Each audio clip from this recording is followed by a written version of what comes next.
يا أهلا بيكم في رحلة مدهشة، رحلة كلها إيمان وتحديات ومعجزات هتخلي عقلكم يطير.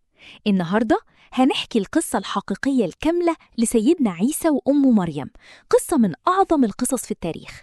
يلا بينا نبدأ الحكاية. الحكاية بدأت بدعوة مستجابة غيرت التاريخ.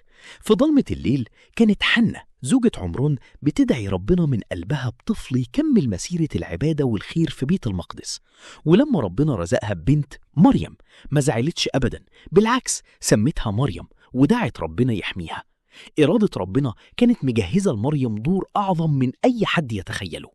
مريم كبرت وقلبها متعلق بربنا بس، وفي المحراب بدأت المعجزات تظهر.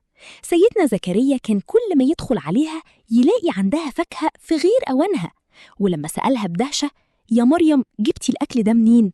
ردت بكل يقين وهدوء: هو من عند الله. وفجأة ظهر الملاك جبريل لمريم في المحراب. مريم خافت في الأول، بس الملاك طمنها وبشرها بغلام ذكي. مريم كانت مصدومة، إزاي هيكون عندي طفل وأنا مش متجوزة؟ بس الرد كان إن ربنا قادر على كل شيء، والطفل ده هيكون آية ومعجزة للناس. مريم سابت المدينة وهي خايفة من كلام الناس، وفي عز ألم الولادة والوحدة ربنا ما سابهاش. سمعت صوت بيطمنها، وظهر تحت رجليها نهر صغير عشان تشرب، والنخلة الناشفة لما هزتها نزلت لها رطب طازة وجميل وهي في قمة ضعفها. مريم رجعت المدينة وهي شايلة طفلها. الناس بدأت تهاجمها وتسألها: إيه اللي عملتيه ده؟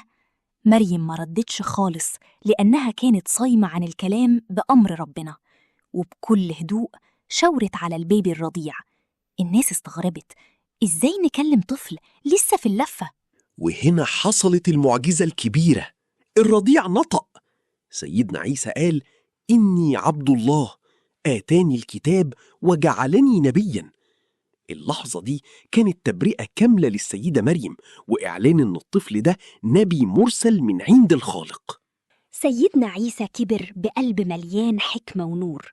السيدة مريم كانت بتهيئه لمهمته الكبيرة، ومن وهو طفل صغير بدأت تظهر عليه علامات النبوة، زي لما لمس طفل أمه مريضة فخفت في لحظة. كان بيعرف الكذاب من نظرة وبيدافع عن المظلوم. لما كبر وقف سيدنا عيسى في وسط السوق وقال بصوت هز القلوب: يا بني إسرائيل، إني رسول الله إليكم. الكهنة خافوا على سلطتهم واتهموه بالسحر، بس سيدنا عيسى كان مستعد بمعجزات تكسر كل قوانين الطبيعة. المعجزات كانت بتبهر الناس كل يوم بإذن الله. أحيا الموتى قدام عيونهم، وشكل طير من الطين ونفخ فيه فطار في السماء. كمان كان بيشفي الأعمى اللي يشوف النور لأول مرة، وبيعرف أسرار الناس والفلوس اللي مخبيينها تحت سرايرهم. الحواريين طلبوا معجزة أخيرة عشان يطمن قلبهم: مائدة أكل تنزل من السماء. سيدنا عيسى دعا ربنا، وفجأة السماء نورت ونزلت مائدة عليها أكل طعمه زي أكل الجنة.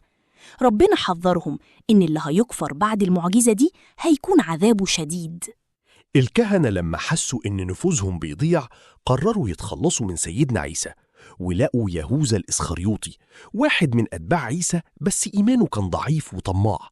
الشيطان وسوس له وباع نبيه مقابل 30 قطعة فضة بس. الجنود هجموا على المكان اللي فيه سيدنا عيسى، بس ربنا كان مجهز مفاجأة. ربنا رفع سيدنا عيسى للسماء وحفظه. أما يهوذا الخاين فربنا غير ملامحه وخلاه شبه سيدنا عيسى بالظبط، فالجنود قبضوا عليه هو وصلبوه بدالي. وما قتلوه وما صلبوه، ولكن شبه لهم. اتعلمنا من الرحلة دي إن نهاية الخيانة عبرة للتاريخ، وإن قدرة ربنا فوق كل القوانين. ربنا دايما بينصر المظلوم زي ما أنطق الطفل في المهد، واليقين في ربنا هو اللي بيعمل المستحيل. الحكاية لسه فيها حاجات تبهر أكتر. الإسلام كرم سيدنا عيسى والسيدة مريم أحسن تكريم.